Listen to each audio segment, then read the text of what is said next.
of August. Today I'm going to talk about how to price coaching. I'm not going to give you this is a definitive figure, although I will give you some ideas around kind of a starting point for figures. But I want to talk about the process of how you work out what to charge.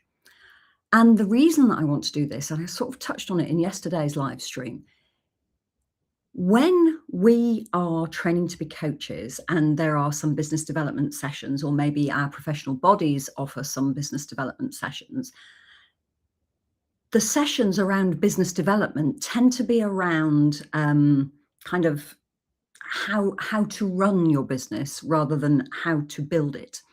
And what I mean by that is there are sessions on, right, okay, you want to work out how much you want to earn. So sit down, think of the number you want to earn, think of how much you're going to charge an hour, and then divide that by that, and that gives you the number of clients you need.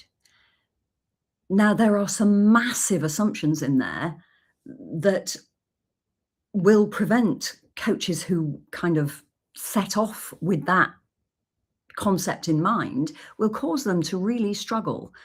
And the first is, where are they going to find those clients? You know, let's say we've sat down and we've said, right, we want to earn, let's use yesterday's numbers. We want to earn £100,000 a year. My coaching package is £2,000. So I need 50 clients. Great. I need 50 clients. So you've got a number. Now, where are you going to go to find them? And where did that £2,000 come from? How did you figure out that £2,000 other than dividing 100,000 by 2,000? No, that's not where it came from, is it? But, you know, other than plucking it from thin air, how did you come up with that number? I've been working with coaches for a really long time. You know, I've been working with the Coaching Revolution. I started it in 2017, so there's 9 years of that. And I was working with coaches before then as well. And what's really interesting is, of all things, money has the most emotional baggage, and pricing is, of course, about money. And we have all kinds of mind monkeys about money, about, you know, we shouldn't charge because this is an altruistic professional service, that if we're going to charge, we should charge a little so that more people can benefit from what we do, that, you know, we're not experienced enough, so we can't possibly charge a professional fee. Yeah, there's loads and loads and loads of stuff, mental baggage around money and therefore around pricing. So baggage aside, I want to talk about how you come to the figure that is one that you can be reasonably confident that the people that you want to work with will pay. So, number one, you need to know who those people are.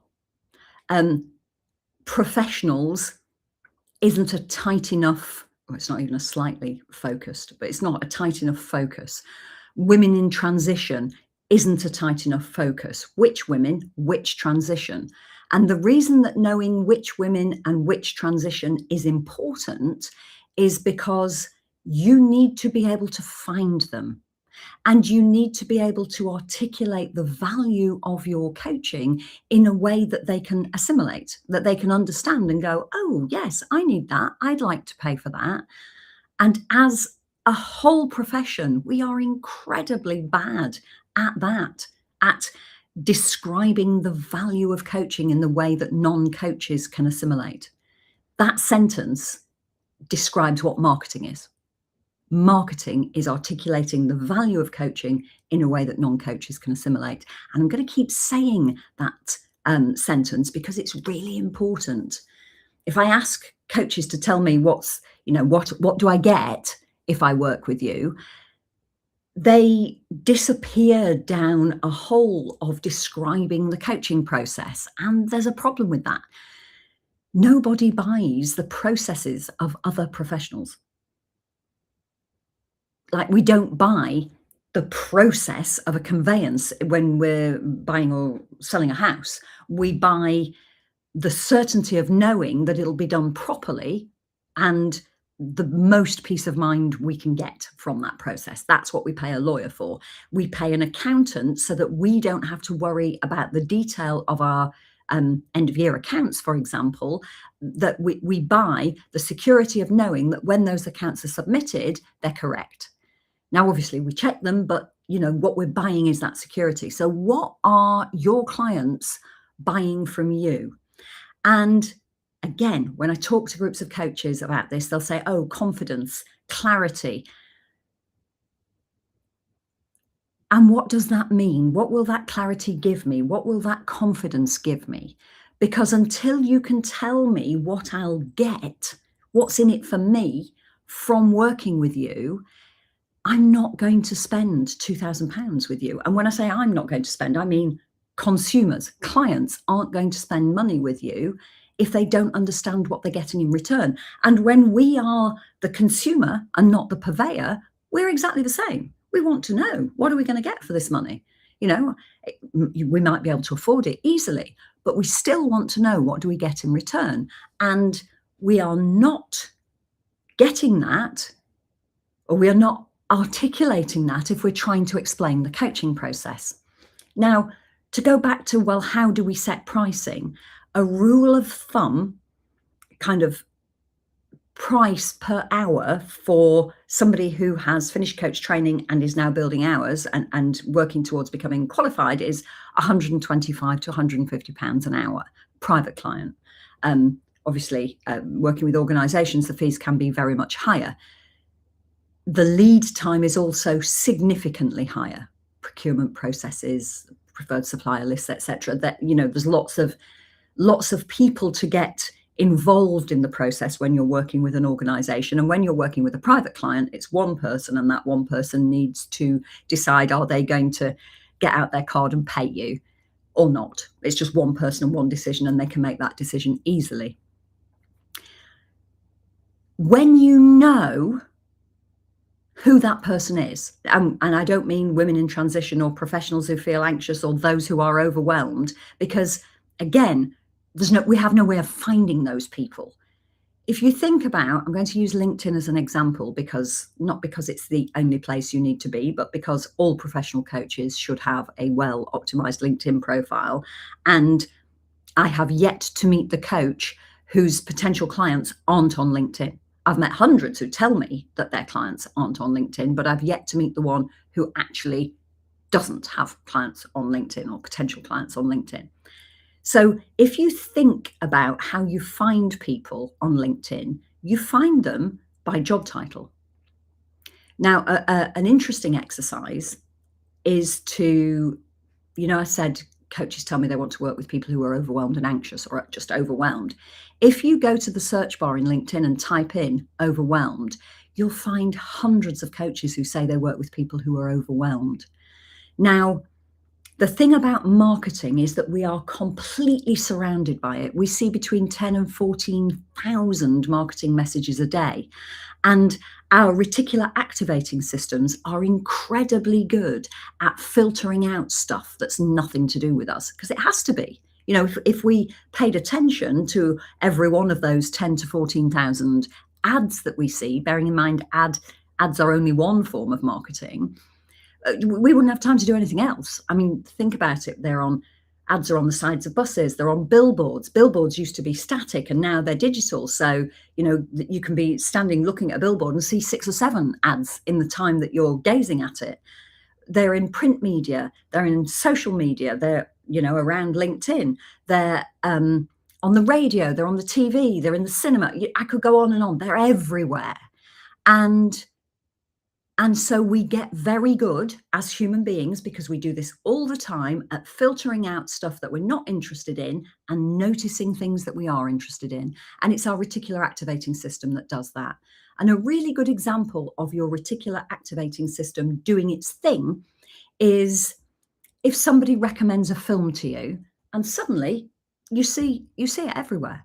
Or you decide to buy a new car and you're quite interested in that model in that color, and suddenly you see them everywhere. That's your reticular activating system going, right, I'm interested in that. So I'm going to start picking up all of the places that I see it. They were there before, But because you weren't interested in them, you simply didn't notice them. And it's the same for our potential clients. They are not looking for a coach. The vast majority of people are not looking for a coach. And the reason they're not looking for a coach is because they don't know what we do. And because they don't know what we do, and worse, they think they know and they're wrong, they don't know when they have a problem that coaching could help them resolve. So they're not looking for us. And so, therefore, part of marketing effectively is starting to become visible to them in places where they hang out on and offline. And if we don't know who they are, we don't know where those places are. Now, I know it feels scary to tighten your focus down to an industry, profession, or sector and to a couple of job titles, but that is what you need to do as a place to start. Because if, for example, you decide you're going to work with lawyers, you know where to find them. We know where lawyers are. We know they're on LinkedIn. We know which professional networking events they attend. We know which conferences they attend. We know which publications they read. We know what professional bodies they belong to. And I could go on and on and on. We know where they are when we know who they are. Until we know who they are, we simply don't know how to find them. Now, the reason that I'm talking about this is because this is important to pricing. Your client is here, your potential client is here, and they are really struggling with something that working with you can help to resolve. You need to know what that is. This problem is so big to them that it's potentially affecting their life, their work, their social life, potentially even their health, their relationships. It's affecting a lot of things. And those things are very expensive. Are potentially very expensive. If this problem is not an expensive problem and an urgent problem, then it can wait. Then nobody's worrying about paying a professional rate. If it's not an expensive and urgent problem, then it's a irritation, not a problem. So you need to understand, this lawyer that you've chosen, what is the problem that they're really struggling with? What's keeping them awake at night that coaching could resolve? And when you know that, and you know the cost to them of staying in the situation that they're in, then you can put a price on it, on working with you, on the package that helps them get from where they are to where they want to be. Now, expensive doesn't necessarily mean financially expensive, although it could mean financially expensive. It could mean expensive in terms of their career, which has an element of financially expensive in it. You know, perhaps they want to climb the ladder at work and they're not doing it for assorted reasons. There's a professional expense and an actual expense in terms of the income that they won't generate. It might be a health expense. Perhaps they have you're a health coach and perhaps they have recently been diagnosed with pre-diabetes. So potentially that's very expensive. Maybe there's a relationship that's at risk unless they sort out the problem that's keeping them awake at night. And that could be terribly expensive. I can go on and on and on. The places in which they are expensive, the areas of life in which they are expensive can be different. But the problem that you want to work around, and coaches do normally know what problem they want to work around, has to be urgent and expensive. And when you know what that problem is, when you can describe it in the same words as your potential clients use, when you can talk about how the rhythm of that person's life is affected by this problem, and you understand what they think they want instead, then you can market to them. And you can set a price. Because the price is, if this is where they are and this is where they want to be, the price has to be less than it's costing them now. So provided that the fee that you charge is less expensive than them doing nothing. Once they understand that you're there, once they understand that you have knowledge and understanding of the problem that they're struggling with, and once they can see that you empathize with them, and once you are describing their situation in their words, they will develop know, like, and trust for you. And that those three things have to be in place before somebody will pay you. So even if they have deep pockets, and even if you absolutely know that you working with you could help them resolve a problem, unless they know it, they won't pay.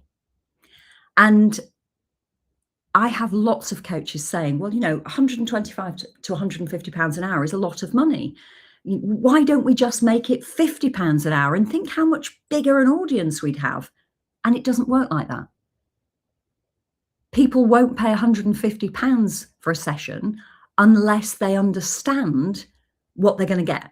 They won't pay 50 pounds for a session unless they understand what they're going to get. And they equally won't pay 10 pounds a session or even 5 pounds a session, because we don't spend money on things that we don't understand.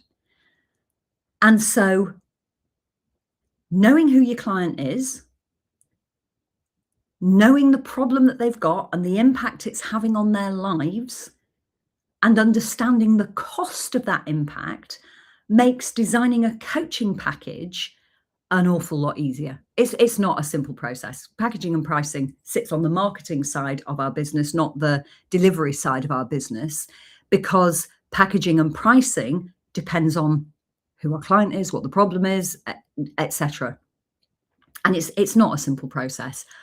But the mechanics of it are exactly what I've described. You need to know who they are. You need to know what they're struggling with. You need to know the cost of that to them.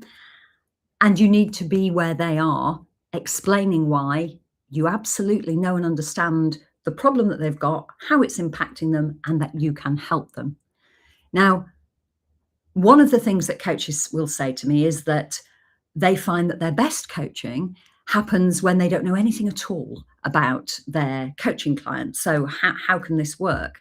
And the bottom line is, if you want to coach people that you have absolutely zero knowledge and understanding of, that you're going to go into this fresh, if you like, then that's associate coaching or an employed coaching, where somebody else is finding the client. With finding your own clients, with private client or organizational client work, there is no situation in which you cannot be in a position where you understand the situation that they're in, because until you can articulate that to them, they won't pay us. So I talk about this idea of a weighing scale. On one side, well, on this side, oddly, I usually say this side, sit our delivery skills, so our coaching skills. And on this side sit the skills we need to create the opportunities to do that coaching. On this side is where we do need to understand who they are and what they're struggling with. When they arrive in the coaching room to be coached, our professionalism means that we leave our knowledge and understanding at the door, that we coach them in the same way we would coach somebody that we don't know anything about. Now, there's a lot more I could say about that, but I think I've got the point across. So pricing and packages. Oh, just let me put one thing in here that is quite important. We don't sell coaching by the session. We sell it by the package. And preferably done in such a way that it's quite difficult to break it down into an hourly rate. I can talk more about that in another live stream. This one is specifically about pricing. But once we have our package and we know we've tailored it for exactly the kind of client that we want to work with, because we know who they are. And the reason we want to know who they are, to reiterate, is because then we know where they are. We know the problem that they're struggling with. We know that that problem is urgent and expensive. At that point, we are able to develop a package and put a price on it that will be a price they are willing to pay.